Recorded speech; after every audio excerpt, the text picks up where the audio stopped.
Okay, so our first question is 5 grams of zinc is treated separately with an excess of, in the first case, dilute hydrochloric acid, and in the second case, aqueous sodium hydroxide. Now what we have to find is the ratio of the volumes of H2 evolved in these two reactions. So our first step would be to write the reactions. Now we know that zinc is an amphoteric metal, which means that its oxides will react with both bases as well as acids to form salt and water. So first, let's look at the first reaction. In this reaction, zinc in its solid state is going to react with hydrochloric acid.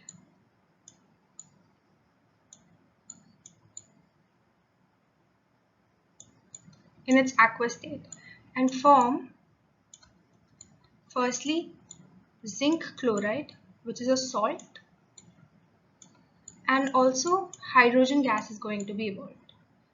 So H2 gas.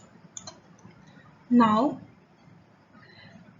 as zinc is an electropositive atom, it's going to react with the Cl- ions present in HCl and then form ZnCl2 in its aqueous state. Now that we have formed the reaction, we're going to try and balance it. Now as you can see, there is only one atom of zinc on both sides of the equation. So zinc atoms are balanced. Now as you can see, on the product side of the equation, there are two hydrogen atoms. So we're also going to write 2 here.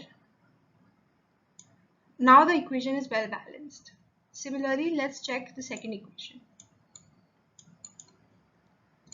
In the second equation, zinc in its solid form is going to react with aqueous sodium hydroxide, which is a base. So aqueous NaOH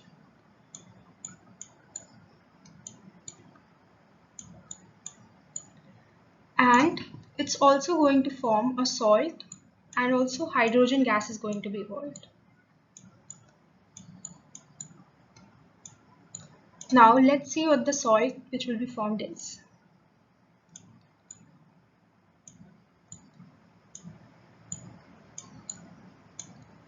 So the salt that will be formed is sodium zincate, Na2ZnO2 in its aqueous state. Now that we've formed the reaction, let's try to balance it out. Since there are two Na atoms on the product side, let's write 2 here.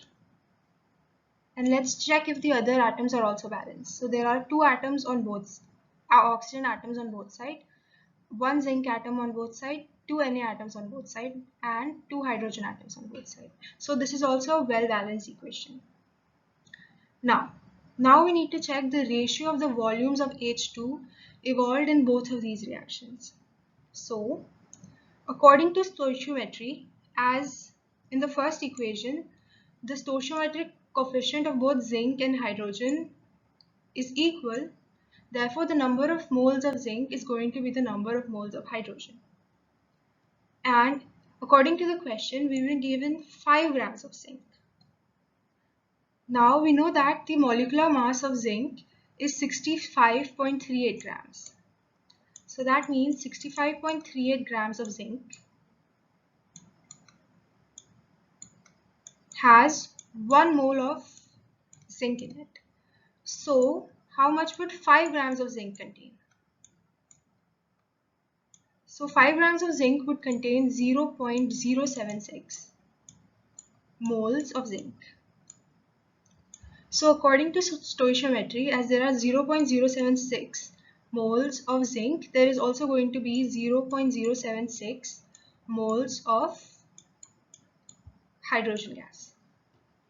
Similarly, in the second equation, again, since the stoichiometric coefficients are the same, there are going to be 0.076 moles of hydrogen. Now, since the amount of hydrogen in both the reactions is the same, their volume is also going to be same. As we know that 1 mole is equal to 22.4 liters. 0.4 liters. So 0.076 moles are going to contain 0.076 into 22.4 liters. This is going to be the volume of hydrogen gas in both of these reactions. Since the volume is equal in both the cases, therefore the ratio of the volumes of hydrogen is going to be 1:1. So answer C, 1:1 is the correct ratio.